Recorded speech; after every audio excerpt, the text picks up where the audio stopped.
evolução, né? No início da computação, os primeiros sistemas operacionais eram únicos, pois cada mainframe vendido necessitava de um sistema operacional específico, que eu tinha falado na aula passada. O cara fazia um mainframe e ele desenvolvia um sistema operacional para aquele mainframe. Não tinha, não tinha protocolos de, olha, você desenvolve o seu computador do jeito que você quiser, mas a conversa dele com o sistema operacional é dessa forma, entendeu? Para o cara poder fazer um sistema operacional que pudesse ser instalado em qualquer computador. Então, o sistema operacional vinha naquele computador, ele só servia para aquele, ou para aquela linha de computadores. Esse problema era resultado de arquiteturas diferentes e da linguagem que cada máquina utilizava. Então, o que é o protocolo que a gente falou na aula de redes? O protocolo é o que você usa para duas coisas diferentes poderem conversar. Então, a arquitetura de cada computador era de um jeito e as linguagens de programação que aquela arquitetura entendia eram específicas. Então, não tinha alguém no meio do campo para poder fazer com que qualquer sistema operacional conversasse com qualquer arquitetura, qualquer hardware. Aí, ó, a primeira tentativa de criar um sistema operacional de uso geral foi criado no MIT e é aquele esquema do time sharing que eu falei para vocês, né? O tempo compartilhado. Então, o computador, como a CPU só faz uma coisa de cada vez, ela compartilha o tempo e vai processando um pouquinho cada processo, né? Ela vai rodando cada processo um pouquinho e vai fazendo o giro entre todos os processos. Ela fica igual aquele chinês do circo que fica equilibrando os pratinhos, né? Quando vê que um pratinho está bambeando, o cara vai lá e mexe a vara, dá um gás no prato e pula para o próximo. Na década de 70, também a popularização da microinformática com os primeiros computadores pessoais. Vocês devem ter visto computadores que eram ainda anteriores a esse aqui no filme. Esse aqui, tá vendo que o desenho dele, quase que o monitor já é separado da CPU. Os que vocês viram era uma coisa só, era uma peça só. Esse computador aqui, ó, a gente chamava o monitor era de fósforo verde. Por que fósforo verde? Porque tinha um canhão verde no fundo dele que estava mirado para a cara do cara que mexia no computador, né? Então, é normal muita gente que trabalhava com computadores nessa época morrer cego, né? Porque era o monitor de raios catódicos. É aquele monitor que era igual uma TV daquelas antigas, grandona. Como é que ele funcionava? Se você abrisse a tampa do monitor, o que ele tinha? Ele era bundudinho assim para trás, e aqui atrás ele tinha um canhão de raio. E esse canhão ficava varrendo a tela assim, ó, assim, voltava para o início, assim. Então, essa tela, ela tinha 24 linhas e 80 colunas. Então, o canhão ficava fazendo assim, ó.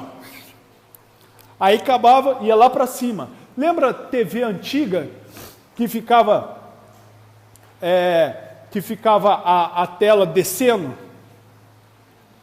Ou lembra a TV antiga quando você desligava ela pegava, sumia a imagem e ficava um pontinho branco no meio? Por quê? Aquele canhão de raios catódicos, ele ficava assim, ó, varria a tela toda, voltava lá no início, varria. Quando você desligava, ele ia para o meio. Aí ficava só aquele pontinho branco no meio. Aquele canhão, ele jogava a imagem na tela. Porém, ele também jogava o raio na cara do cidadão que estava ali mexendo no computador. Aquele monitor, ele arrebentava a visão de todo mundo. Então, era comum, muita gente assim, que trabalhava na área de informática, ficar cego, ter descolamento de retina, por causa desse raio que ficava bombardeando. E a evolução desse fósforo verde foi o fósforo branco, que aí, em vez da letra ser verde, era branca. Dava menos dor na vista, por causa de ser branco. E aí, depois disso, que foram surgir os monitores coloridos. Mas monitor colorido, aqui no Brasil, se eu não me engano, chegou lá para 94, 93. Isso aí é meio recente, tá? Isso trouxe também a necessidade de sistemas operacionais de utilização simples. Veja bem, o que isso quer dizer? Antes, os computadores eram de grande porte e eles eram utilizados em empresas. Logo, teoricamente, o pessoal que utilizava esses computadores era um pessoal especializado, era gente da área de TI, certo? Era gente da informática. Porém, com a criação dos computadores pessoais, a ideia era a popularização dos computadores. Então, eles tiveram também que repensar na forma com que o computador ia ser manipulado, porque aí, tipo assim, bastava eu ter dinheiro que eu tinha um computador em casa. E não necessariamente eu queria ser um cara que fosse da área de informática. Eu podia ser um médico, um engenheiro, um arquiteto, enfim, ter qualquer outra profissão e ter um computador em casa. Então eles sentiram a necessidade de tornar os sistemas operacionais mais simples, mais fáceis de usar. Você vê, o Windows tem um excelente antiburro, né? Você vai instalar um programa, próximo, aí eles botam o botão fim no mesmo lugar do próximo. Você nem tem que mexer o mouse, né? Próximo, fim. Está instalado, está funcionando.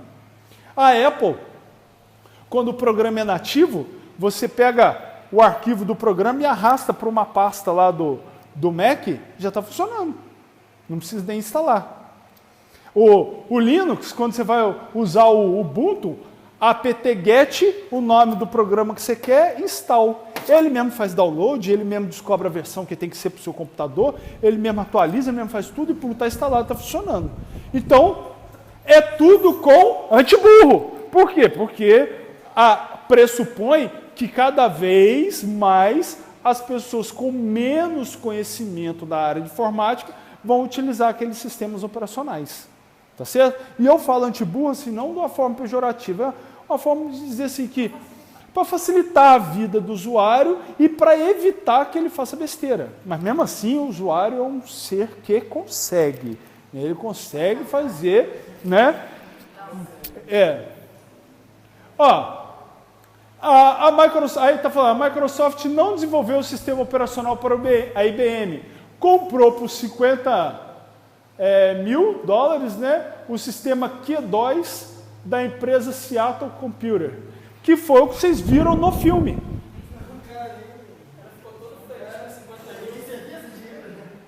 Né?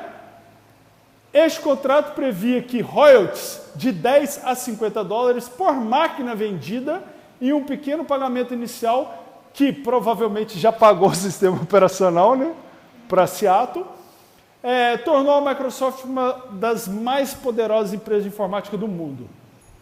Beleza? Tranquilo? Bom, definição, né? O que é um sistema operacional? É um conjunto de programas cuja função é servir de interface, ou seja, um elo entre o computador e o usuário. Lembra que eu falei na aula passada? Você tem o ser humano, aí o ser humano interage com programas, com softwares, aplicativos, no computador ou no celular, no tablet, enfim. O ser humano utiliza programas. Esses programas, eles são chamados de programas aplicativos, né? Por que aplicativo? Porque cada um tem uma aplicação, cada um tem que fazer um determinado trabalho, uma determinada tarefa. E aí, cada aplicativo, ao invés dele interagir com o hardware direto, ele não pode fazer isso. Por quê? Porque ele não tem a visão geral do hardware. O que acontece com cada aplicativo quando ele entra em execução? O sistema operacional cria uma bolha para aquele aplicativo. Tá certo? Então, cada aplicativo acha que só tem ele instalado. Que tudo que o computador está fazendo está em função dele. Então, o sistema operacional ele cria uma bolha envolvendo cada aplicativo a ser executado e cada aplicativo acha que só tem ele.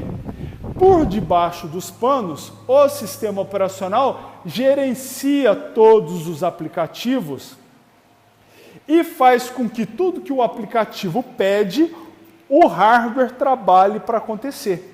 Então, quero gravar alguma coisa em disco. Beleza, o aplicativo manda gravar lá na bolha dele, acha que está tudo certo, e aí o sistema operacional manda a informação para o HD e manda o HD gravar em algum lugar. E ele vai e faz esse serviço.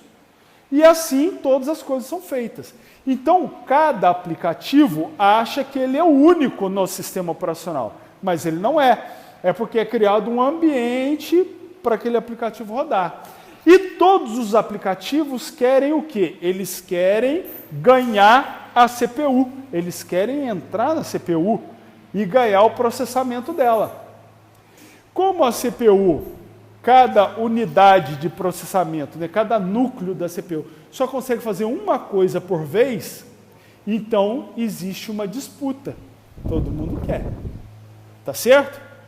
Então, a partir do momento que tem uma disputa, precisa do sistema operacional para gerenciar essa disputa e para compartilhar esse tempo, para dizer, agora chega, você já processou bastante, dá vaga para outro, entendeu? E aí a coisa vai fluindo, tá?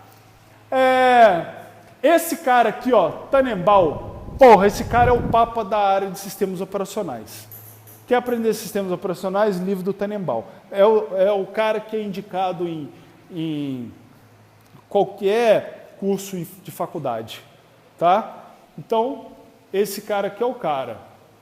E esse Stalin aqui, definiram, né? Existem dois modos distintos de conceituar sistema operacional, que são, pela perspectiva do usuário, e o outro pela perspectiva do hardware. Então, lembra que eu falei? O usuário opera o aplicativo que conversa com o sistema operacional que manda o hardware executar. Então, eu tenho numa ponta ser humano, na outra ponta o hardware do computador fazendo as atividades, certo? Então, o ser humano entra com comando, o hardware executa comando.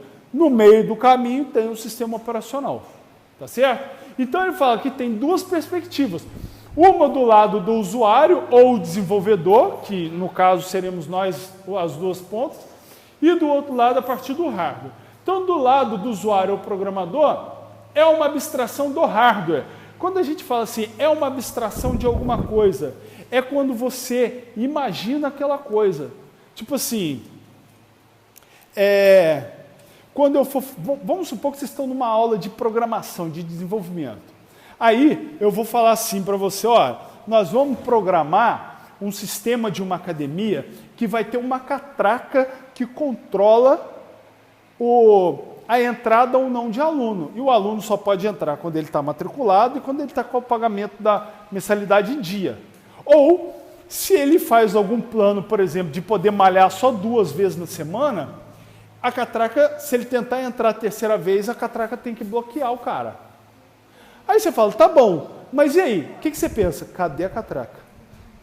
Certo? Então, o que é abstrair a catraca? Vamos imaginar como essa catraca funciona. Então, eu vou imaginar como é que a catraca funciona. Como é que ela funciona? Para mim, na minha cabeça, eu vou imaginar um funcionamento bem simples para ela. Ela deixa alguém passar ou ela trava alguém, não deixa passar. Certo? E aí, eu penso também que no movimento de saída da academia, qualquer um pode passar. né? Depois que está dentro, a pessoa tem direito de ir embora para casa, né? Então, eu penso assim, imaginando não a minha catraca, porque pega muito mal falar isso, mas assim, imaginando uma catraca funcional, eu não quero controlar a catraca para a pessoa entrar e para a pessoa sair. Eu controlo para entrar.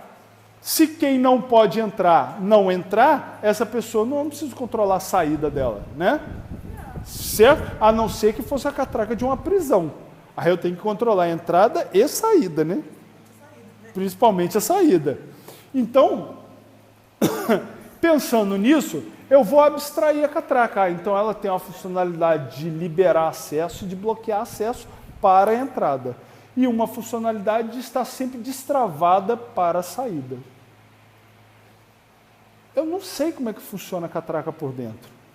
Eu não sei como é que ela vai ser ligada, se é 110, se é 220. Eu não sei como é que ela vai ser plugada no computador. Mas eu tenho que desenvolver o sistema da academia. Então eu estou abstraindo, eu estou imaginando uma catraca funcionando e eu vou construir o meu programa com aquela imaginação. Por quê? Porque eu não tenho a catraca fisicamente aí para testar. Tá certo? Então toda vez que você ouve o termo abstrair, é porque você está imaginando como é que aquilo funciona, imaginando as operações que aquela determinada coisa faz na sua cabeça, e você vai construir a sua parte, ou vai fazer o que você tem que fazer, baseado naquela imaginação sua. Tá? Então aqui, ó, é uma abstração do hardware. Então, o sistema operacional é uma abstração do hardware, ou seja, quando eu mexo no sistema operacional, na minha cabeça, na minha visão, parece que eu estou mexendo direto no hardware. Quando eu mando salvar alguma coisa, eu não assumo que já está lá no HD. Mas eu não estou colocando nada no HD, eu fisicamente escrevendo lá no HD. Eu estou mandando salvar por algum programa ou direto no sistema operacional. Entendeu? Eu não estou mexendo direto no hardware. No máximo eu estou mexendo no teclado e no mouse. E vendo o monitor. Mas o hardware em si eu não estou mexendo. Então, do lado do usuário ou programador, é uma abstração do hardware, fazendo o papel de intermediário entre o aplicativo, que são os programas que eu acabei de falar, e os componentes básicos do computador, o hardware. Ou seja, os componentes que vão fazer realmente o trabalho. Beleza? Então, quando eu estou mexendo no computador, para mim eu estou operando direto o hardware. E, na verdade, não é, né? Quem está fazendo isso tudo é o sistema operacional. Numa outra visão, olhando a partir do hardware, é um gerenciador de recursos. Lembra que eu falei? O hardware toma conta da CPU, da memória. Tá? Veja bem, quanto você tem de HD num computador hoje em dia? 1 tera. Certo? Quanto você tem de memória RAM? 8 GB? 1 tera não é muito mais do que 8 GB? Você pode ter 1 tera de programa no seu computador. Mas você consegue abrir todos os programas de uma vezada só? Você vê, para o programa abrir, ele tem que ler no HD e colocar aquilo lá na memória. Porque a memória RAM é a memória de trabalho. Logo, tem muito mais memória HD do que memória RAM. Então, existe uma disputa para o uso da memória RAM. Certo? Da mesma forma que existe muito mais códigos para serem processados do que CPU. Então, cada programa, cada aplicativo disputa o uso, o acesso da CPU. Então, isso gera uma concorrência, que é o sistema operacional que tem que tomar conta. Então, o sistema operacional é um gerenciador de recursos. Ele controla quais aplicações, que são os processos, podem ser executadas.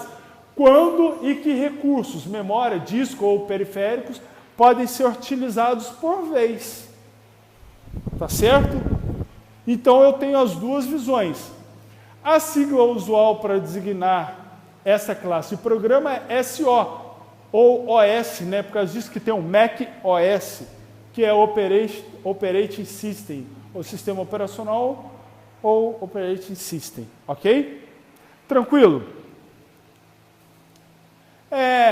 principais responsabilidades de um sistema operacional. Criar um elo entre o usuário e o hardware, que é o que eu estava falando antes. Inicializar o hardware do computador. Quando você liga o computador, ele não começa a inicializar, a carregar os drivers. O sistema operacional, quando ele sobe, ele carrega junto com ele o programa para comunicar com a placa de rede, o programa para comunicar com a placa de vídeo, o programa para comunicar com todos os aparelhos, as peças que formam aquele computador. Rotinas, ele fornece rotinas básicas para controle dos dispositivos. Então, ele tem rotina para interceptar quando você tecla uma tecla no teclado, quando você aperta um botão no mouse, quando você vai precisar interromper ou acionar o uso de qualquer equipamento. Fornece, gerencia escalonamento e interação entre as tarefas. Escalonamento parece uma coisa pornográfica, mas você imagina que você precisa crescer alguma coisa à medida em que o uso daquela coisa aumenta. Parece pornográfico, mas não é. Então, imagina o seguinte, vamos pensar que se eu pudesse fazer o seguinte, todo mês eu trabalho, todo mês eu tenho um salário, certo? Tem mês que eu quase não tenho gasto. Eu tenho meus gastos básicos de comida, alimentação, transporte. Mas tem mês que só dá merda. A pessoa bate o carro, tem que pagar imposto, fica doente. Então, o seu gasto aumenta. Imagina se você pudesse ganhar o seu salário normal em todo mês que nada de diferente acontece e que você pudesse ganhar uma grana a mais que o seu salário toda vez que algum imprevisto acontecesse no mês. Entendeu? Então, quebrou o meu carro, gastei 3 mil para consertar. Aí chego no final do mês, veio 3 mil a mais no meu salário. Não seria excelente? Isso é o escalonamento. Eu estou crescendo ou me adequando ao tipo de serviço, ao tipo de necessidade, em função da necessidade. Então, eu estou sempre suprindo o que precisa. Então, isso é escalonar, é escalonamento. Eu aumentar em recurso à medida que eu preciso. Tá? Manter a integridade do sistema, ou seja, tem coisas relativas à segurança. Né? Por exemplo, quando eu falo que um aplicativo roda numa bolha, que o sistema operacional cria, é porque um aplicativo ele não invade a área do outro. Ele não faz, tipo assim, o processo de um aplicativo, o sistema operacional tenta garantir que ele não atrapalhe o processo de outro aplicativo. Então ele tem uma série de restrições de segurança que ele implementa para que isso aconteça. Gerencia o funcionamento dos aplicativos, justamente essa bolha que ele faz, que ali cada aplicativo acha que é o único dentro do computador. Gerência de memória, gerência de disco, gerência de I/O, que é input, output, entrada e saída. A entrada e a saída de dados do sistema, que em português é E/S e em inglês é I/O. Input, output ou entrada e saída. Então, todas essas funcionalidades são responsabilidades do sistema operacional. E é por causa disso que existe uma matéria específica para ele.